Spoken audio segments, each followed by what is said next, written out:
there's something different, very different about this.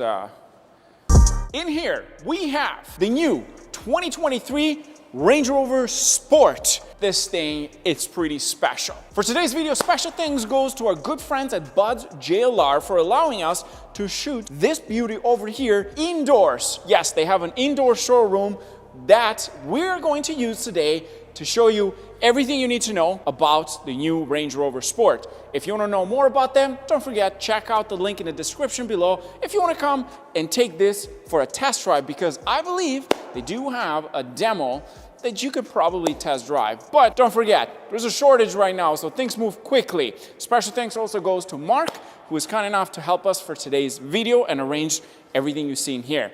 With that in mind, let's start talking about this beauty. You're probably wondering, wait a minute, the thumbnail was a different color. Yes, that's true. The reason is because this is fully loaded. It's a nicer trim, therefore they gave us this. So the driving part is going to be with the different color, but it's the same engine, same specs in terms of suspension. So let's start first with the exterior. And the first thing that I mentioned in the intro is, of course, the frame for the license plate. In comparison to the outgoing model, this has the license plate at the bottom.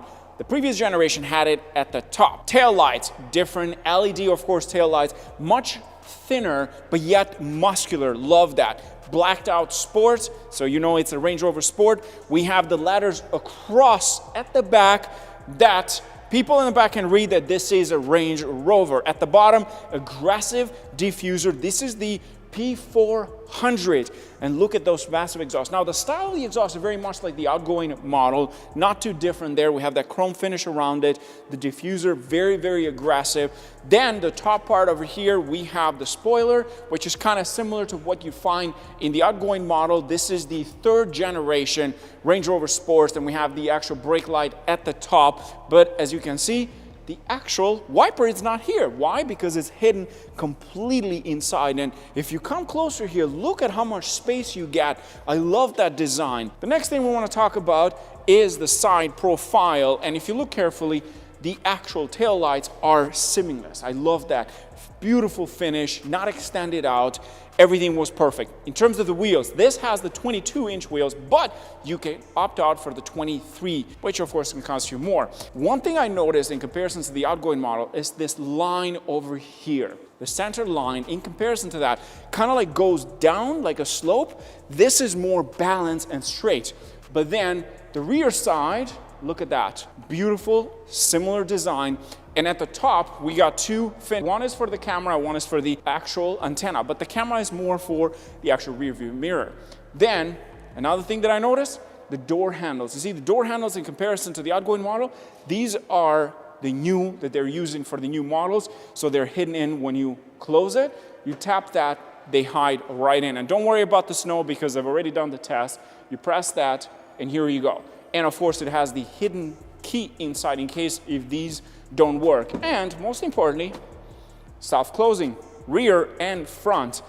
The actual mirror, very similar. Brakes, the customer has opted out for the black Brembo brakes. These are big brake hits with this package, and it does have air ride. We'll talk about that when we go for a test drive. Now let's get to the front, because this is where things get very muscular, and I love the design of this. First of all, headlights. Skinnier, LED headlights, beautiful design, and what I love about it, flash completely. Absolutely love that. The grille, very similar design to the outgoing model. So you have the headlight, but they're right beside each other. This is just larger than the headlights for the grille, but I love that. Very similar, and you have Range Rover letters at the top. The bottom part, again, more muscular. Then we have this part here for the grille. New design, grill over here, new design, parking sensors. The plate is at the bottom. Absolutely love what they have done with this car, and the design, they haven't gone too much from the outgoing model, but yet sort of more refreshed, more muscular, more sporty. That's one thing I love about the new Range Rover. Let's talk about space, and specifically the trunk area. First of all, there's a few ways to fold the seat in the second row. There's 2 buttons over here that you can do so by pressing this on the side. There's also a spare tire now underneath, so that way, in case if you get stuck somewhere, you got yourself a spare tire. And I believe these are the actual original wheel as well. Look at that. Nice. It's not like a normal spare tire. Space-wise, you get a bit more with this generation, but you lost the third row, so it's not an option anymore for the third row. It's only a second row Range Rover, which is not the best in comparison to the BMW X5, which does offer a third row. But let's be honest, the third row usually is not that useful because it's very, very small. In terms of everything else in technology, well, very similar. We have a power lift gate as well. You have this cover at the top. Nothing crazy. There's a bit of space on this side and on the left side if you need to put something that is long. But other than that, quite spacious. Now let's get into the second row.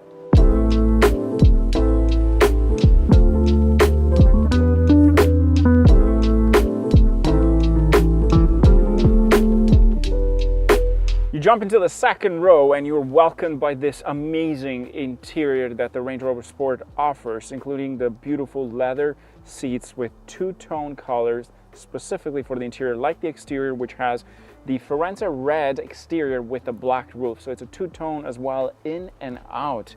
The interior, of course, has received some major updates, including the seat design, the door panels as well. Specifically now it is a new design, including the switches. We have a little button on the side here for the recliner, and you also have that fake one that makes you think that is actually a button, but it's not. It's just there for design purposes. It doesn't look awkward.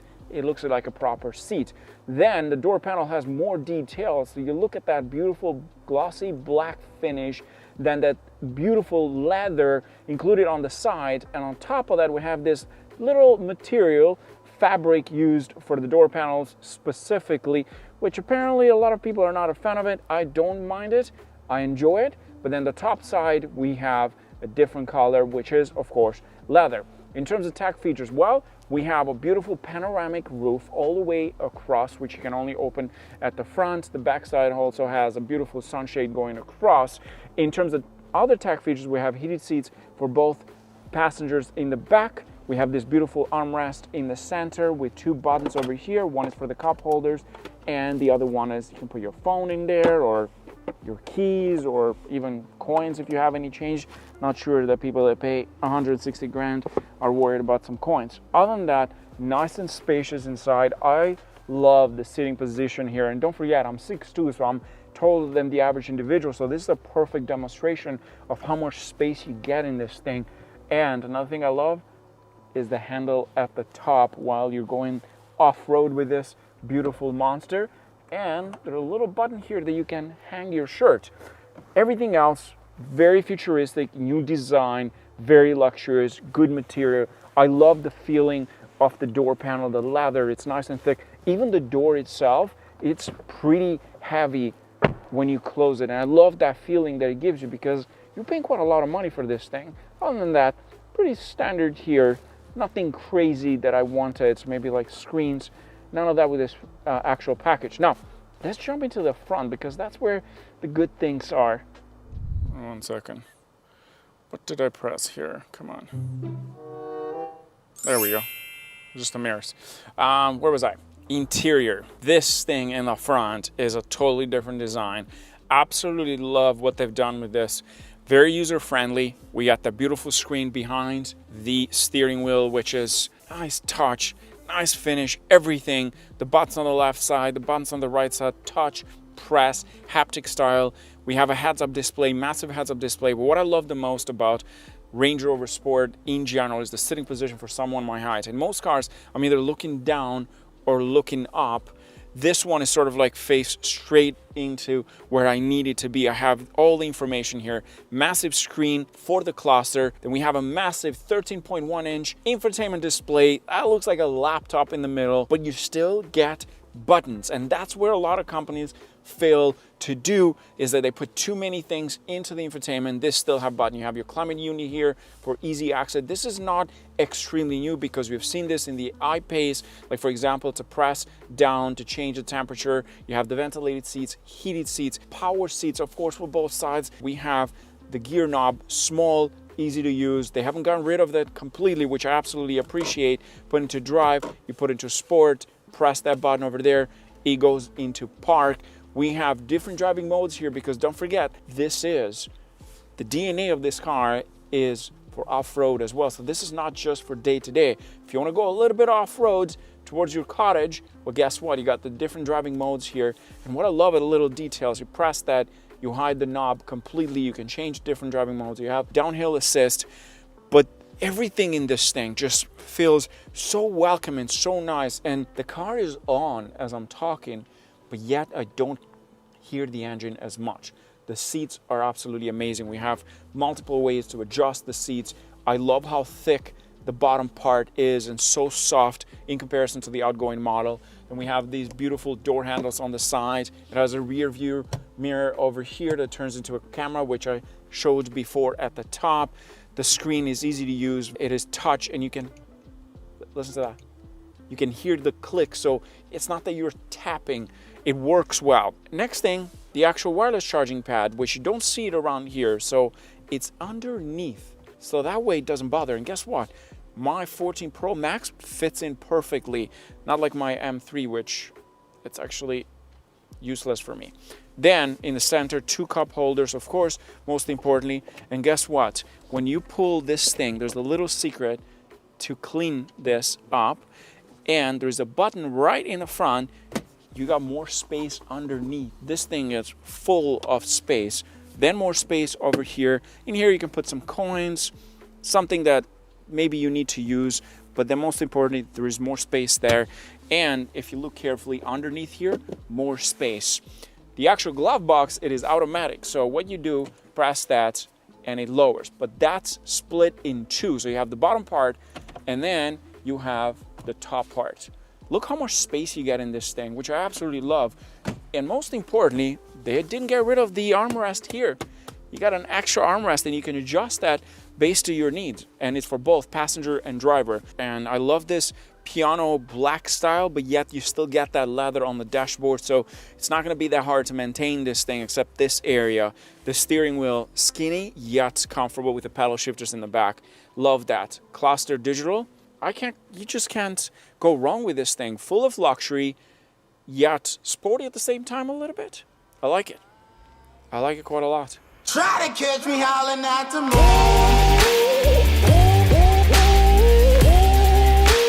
Try to catch me howling at the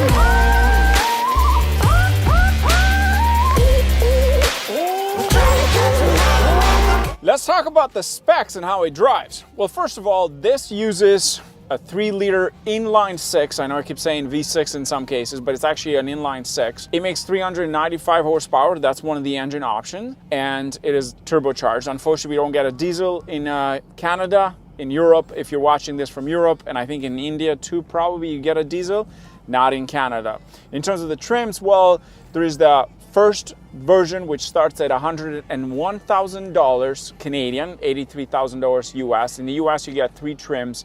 In Canada, you got the HSE, SE, the S Sport as well. The HSE starts at about $123,000. That's again a 3-liter inline 6 that makes 434 horsepower. And there's gonna be a plug-in hybrid version of this. And most importantly, potentially in the future, there might be an electric, fully electric. You can place an order. I was told at the dealership, great people at Buzz JLR, that you can order the plug-in hybrid at this point, but of course the ETA on those, it's, well, let's just say it's going to be a while till you get one. The top trim for Canada is the first edition, which uses a 4.4-liter V8 turbocharged gasoline, of course, with an 8-speed automatic transmission. They all have 8-speed automatic transmissions, and that one is the first edition. It's $133,000 Canadian, but that gives you 523 brake horsepower, which is again pretty impressive. What I do like about this is the fact that you can get a plug-in hybrid, because these are big vehicles. Fuel efficiency, some people might be important. The model we have for today's video uses, of course, an air ride, which is superb. In the US, in terms of trims, well, the US only gets 3.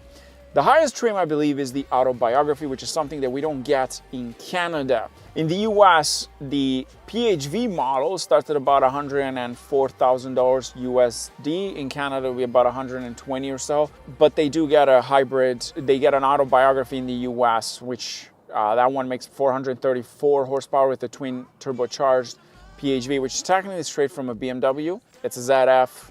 They work with BMW, so it's not that hard to understand that part. In terms of the driving dynamics, one thing that I love about this car when you jump in is super quiet. It's super quiet inside that you can barely hear anything. And because these models are so similar with other vehicles that in the lineup, it's easy to use the infotainment display, and of course the cluster now is fully digital, which I absolutely love the design of it, and I love keeping it in this current design, which is now, I don't like the one that shows the full map because you lose a bit of information. In terms of the adaptive suspension system, this uses the new generation, second generation technology, and what it does is that it monitors the external factors, meaning the road, the cracks on the road, the bumps and all that, and up to 500 times per second, it delivers the perfect ride. That's how good this thing is. It uses, of course, an all-wheel steering, which is very important, a vehicle this large. And most importantly, this one has a new electronic active differential. And it has, of course, torque vectoring with braking. The all-wheel steering provides up to 7.3 degrees of turning for the rear wheels, which is not the highest. I believe the Mercedes can go up to 10 degrees or so. It also has the new generation active noise cancellation. It is genuinely the quietest SUV I've driven so far. I'm right now in sort of traffic. There's a big truck on my right side. There is one in the front, a big trailer truck, and I can barely hear anything. You can have a conversation inside with the passengers without even raising your voice whatsoever. And that's, to me, is important when you pay, well, a lot of money for this, especially because it starts over $100,000 in Canada, which also means that the new generation now is a bit more expensive. I love what they've done with this thing and the way it rides on the road, the comfort level, the space. One thing that I love about these is how low you sit as an SUV, because most of the time I feel a bit uncomfortable with my knees, especially for someone my height. This though does a fantastic job overall. I love how it looks in the front. I love how aggressive it looks in the back. The comfort level, words couldn't describe how good this thing drives. The power delivery is there too, but if you wanted to, you could probably just get the 4.4 liter V8 that will give you a ton of horsepower. I'd say that is a better option in some way. I like how this thing drives. I love the comfort level. I love the pickup power too when you need it. The soft suspension system. Words could not describe this thing. You'd have to actually sit in here for you to understand how good this car drives, in my opinion. It's quite possibly one of the nicest SUVs I've driven so far in 2022. I could be here on a long trip for 6 hours and this thing is brilliant. Love it. Love what they've done with this thing.